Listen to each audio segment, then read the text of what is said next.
Hi everyone, Dr. Jeff back with you this week. Alyssa has gone back to school. We have Maya here as our co-student this term, so we welcome Maya to the clinic. And she's got a lot of great ideas of things we want to talk about with our videos this term. And tonight we'll start with number one, and what is that? Today we're going to be talking about Patellofemoral Syndrome. That is going to be a pain in the knee, and that stems from the movement of the knee and the patella moving through a groove in the femur. And when that kind of gets misaligned in some way, it's going to start causing inflammation and start to be a bit painful there. So yeah, around your knee you've got something called the Q angle, and that's the groove that the kneecap is go up and down in, and that's controlled by your vastus medialis and your IT band and your vastus lateralis. So what this vastus medialis does, it does the last 15 degrees of extension. So what it really does is go through here, and what can happen is that the vastus medialis become weak. I know that from my badminton, and I've had it from playing badminton, also got it from running and tennis. A lot of those activities, we don't really use full leg extension. A lot of it is done with lunging or a bent knee. And over time, what can happen is that vastus medialis is not getting work. The IT band starts to get tighter, the vastus medialis gets weaker. That IT band and vastus lateralis start to pull the kneecap to the side, starts to rub the condyles underneath. You get inflammation and you get pain. Females are more prone to patellofemoral syndrome because their hips are a little bit wider and that Q angle is a little bit larger, and they're more prone, and it's easier for them to develop this problem. Yeah, so we don't want to develop this problem, obviously. So let's talk about 3 ways that you can prevent it.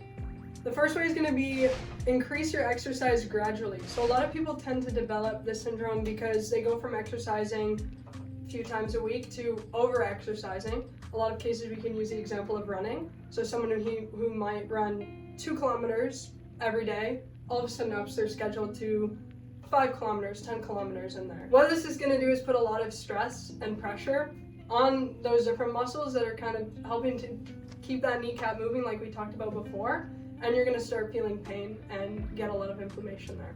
So preventing that would be increasing your exercise schedule by 10% a week, right? So you don't go from running 2 kilometers to 10, go from 2 kilometers to 10% be? 2.2 or 2.5. There you go. 2 kilometers to 2.5, 2.2. So just increasing that gradually is going to allow your body to kind of cope with that increase in exercise. The second way is with our friendly old IT band. You can literally roll it out with a rolling pin from home. Get your mom's pin she uses for baking.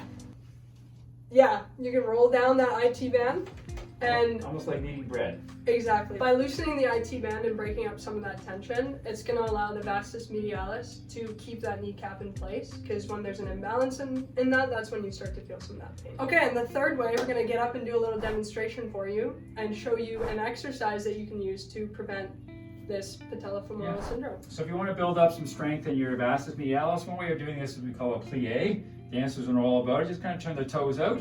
And it's going to do an exercise just down about 15 degrees, up and down like that. What I generally recommend to my patients is you can do this 50 times each day. And I say do it in the shower, because you're going to have a shower every day. Put the shampoo in your hair and do your plies.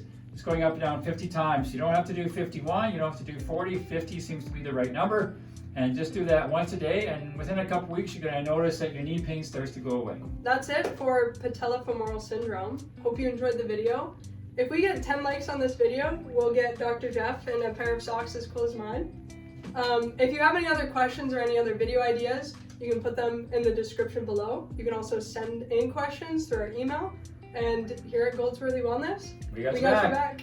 I'm kind of nervous, a little bit. Of course you are. Oh, I already feel uncomfortable. Apparently I always looked like I was sad to be here. Well, Alyssa, she said, you look really sad. Yeah, that way you didn't want to be here. I said, that's just my look.